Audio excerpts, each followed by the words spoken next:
Shadrach Meshach అబేద్నెగో నాకు వచ్చిన వార్త నిజమేనా?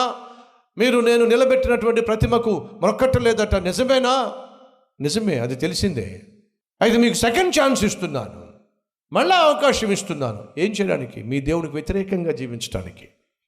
మరలా చెప్తున్నాను నా ప్రియ సహోదరి సహోదరులు, సైతానుకు కావాల్సిందల్లా నేను దేవునికి వ్యతిరేకంగా జీవించటం, వ్యతిరేకంగా ప్రవర్తించటం, వ్యతిరేకంగా పాపం చేయటం, వ్యతిరేకంగా వ్యాపారం చేయటం, వ్యతిరేకంగా సంపాదించటం.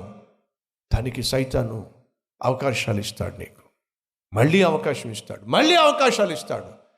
వాళ్ళు కొంతమంది పిచ్చోళ్ళు, సైతాను గాడు పాపం చేయడానికో, అన్యాయంగా సంపాదించడానికో, అక్రమముగా జీవించడానికో అవకాశాలు ఇస్తూ ఉంటే కొంతమంది మహానుభావులు అనుకుంటారు, దేవుని చిత్తం అండి, ఏం చేస్తాం?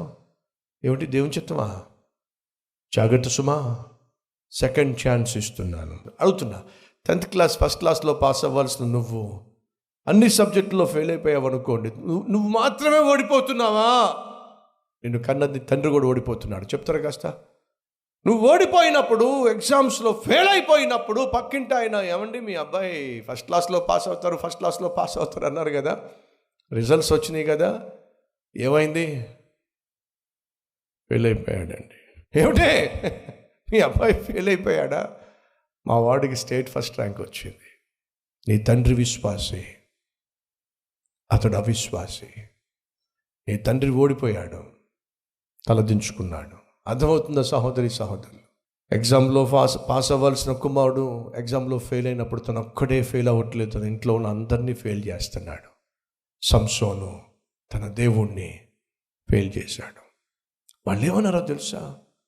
చూద్దాం రండి. 23వ వచనం 16వ అధ్యాయము. ఫిలిష్తీయుల సర్దారులు, మన దేవత, అది నేను చెప్తున్నా, మన దేవత మన శత్రువైన సంసోనును మన చేతికి అప్పగించి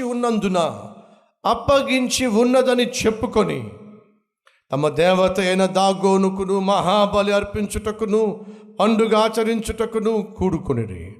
జనులు సంసోనును చూచినప్పుడు, మన దేశమును పాడు చేసిన వాడును మనలో అనేకులను చంపిన వాడునైన మన శత్రువుని మన దేవత మన చేతికి అప్పగించి ఉన్నదని చెప్పుకొనుచు తమ దేవతను స్తుతించిరి. ఇండైరెక్ట్గా ఏమంటున్నాడో తెలుసా? సంసోను, నీ దేవుడు నిన్నేమీ కాపాడలేకపోయాడు.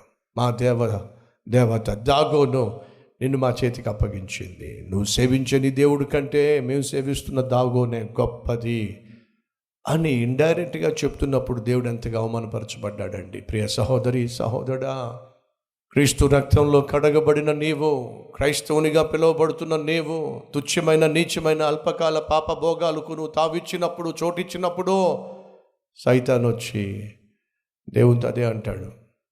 చూడేం చేస్తాడు మీ వాడు? నాకు దొరికిపోయాడు, నా చేతుల్లో బందీ అయిపోయాడు. చూడు ఏమైపోయాడు సంసోను. ఏదో ఉద్ధరిస్తాడన్నావు కదా, ప్రతిష్ఠించావు, ప్రత్యేకించావు, పరిశుద్ధపరిచావు, బలపరిచావు, ఏదో గొప్పవాడిని చేస్తానన్నావు. ఏమయ్యాడు మీ వాడు? నాకు దొరికిపోయాడు. ఒక అమ్మాయిని ముందు తీసుకొచ్చేసరికి దొరికిపోయాడు. ఈరోజు మా చేతిలో బందీ అయిపోయాడు.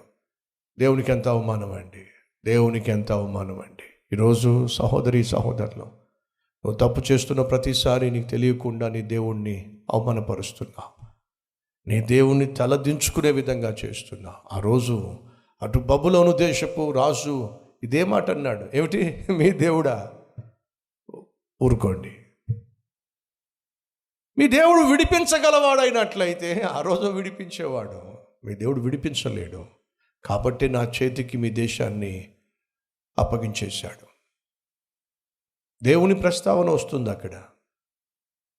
సంసోను తప్పిపోయినప్పుడు దేవుని ప్రస్తావనే వచ్చింది. నువ్వు నేను తప్పిపోయిన ప్రతిసారి మన దేవుని ప్రస్తావన వస్తుంది. సైతాన్ వచ్చి ఖచ్చితంగా దేవుణ్ణి ప్రశ్నిస్తాడు. చూసావా ఏమయ్యాడు మీ అబ్బాయి?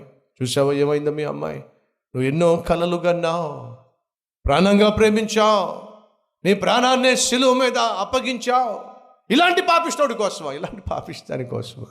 నువ్వు ఎవరినైతే ప్రాణంగా ప్రేమించావో, ప్రాణాలు దారిపోసి నీ రక్తము చిందించి కొనుక్కున్నావో, చూడేమయ్యారు వాళ్ళు, ఏం చేస్తున్నారో చూడు.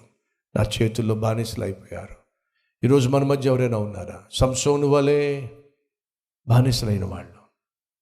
సంసోను వలె తుచ్చమైన దానికి బానిసలై దేవుని నామాన్ని అవమానపరుస్తున్న వారు మన మధ్య ఎవరైనా ఉన్నారా?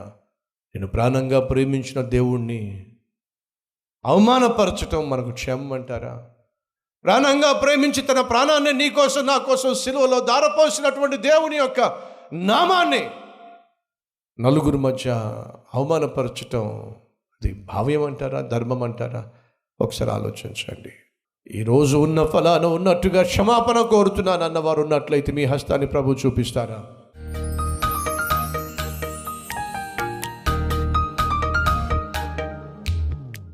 మహాపరిశుద్ధుడు అయిన ప్రేమ కలిగిన తండ్రి, సూటిగా బహుస్పష్టంగా హెచ్చరిక చేశావు.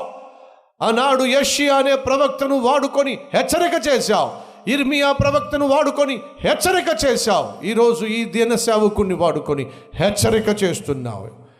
ఆత్మ చెబుతున్న మాటలు చెవులు గలవాడు విని తన జీవితాన్ని దిద్దుకొనును గాక.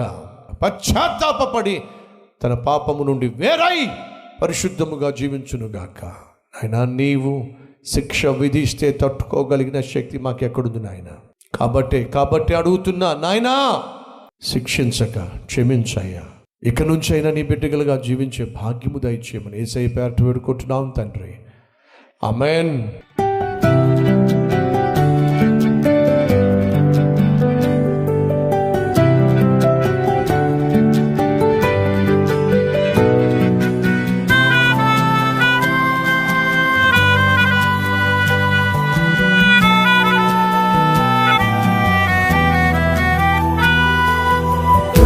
ఫ్రెండ్స్, ఈరోజు అందించినటువంటి క్లుప్త సందేశం మీకు ఆశీర్వాదకరంగా ఉంటే లైక్ చేయండి, 10 మందికి షేర్ చేయండి.